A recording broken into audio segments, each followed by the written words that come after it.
Bonjour à tous, j'espère que vous allez bien, où que vous soyez, quoi que vous fassiez. Ici tout va bien, nous avons participé avec brio au Salon du livre de Bamako, le Saliba, qui a été une consécration pour nous. Le salon existait il y a à peu près 25 ans.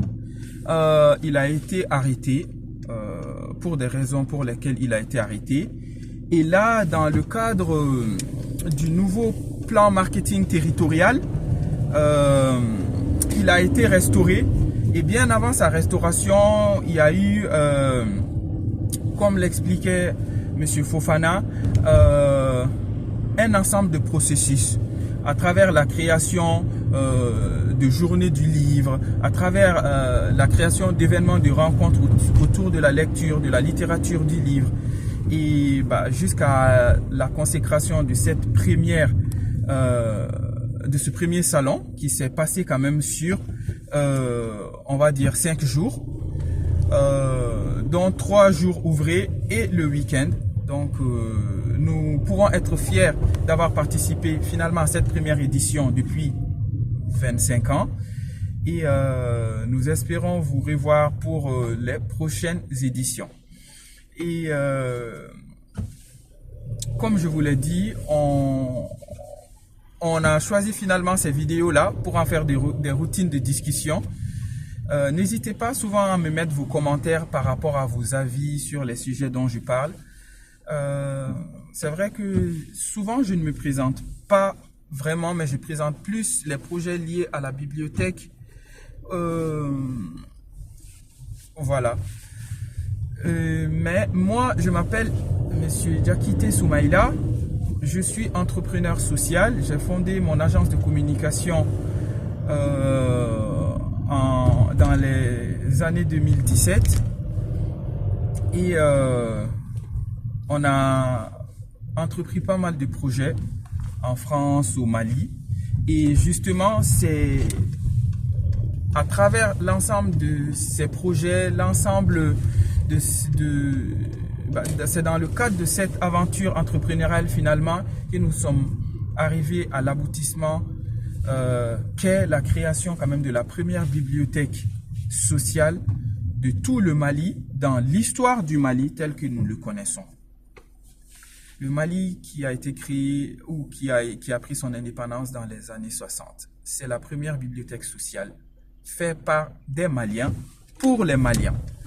Et nous sommes fiers de ce parcours-là et nous sommes fiers d'inscrire cette prouesse dans l'histoire de Arcar Concept ainsi que dans celle de l'établissement Les Trois Petits Ours, qui est une école fondée en 2018 et qui accueille vos enfants de la crèche à partir de 6 mois jusqu'à la 5e année.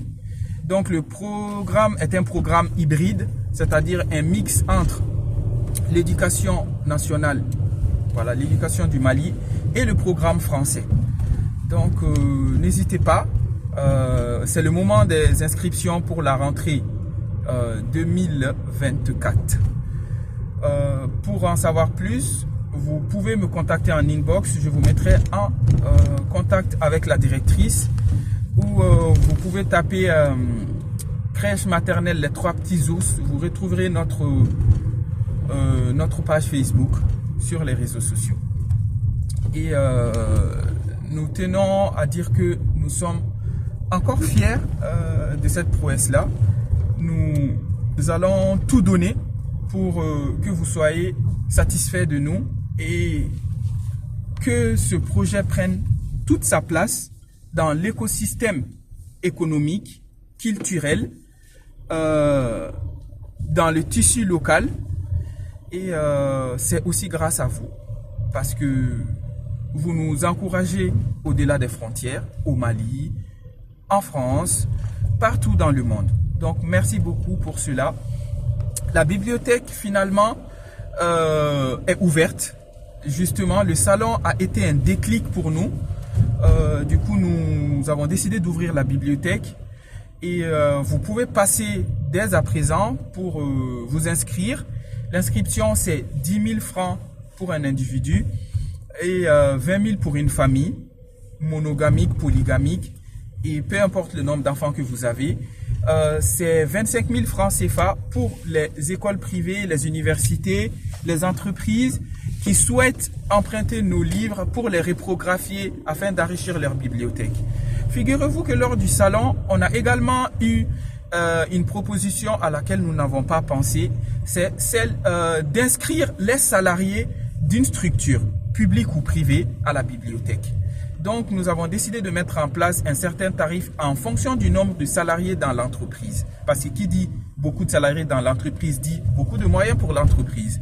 La bibliothèque est sociale, donc elle va être le moins coûteux possible pour l'individu, mais elle sera quand même une source de rémunération auprès des structures pour justement développer, galvaniser l'économie locale et afin que nous puissions investir justement dans ce concept.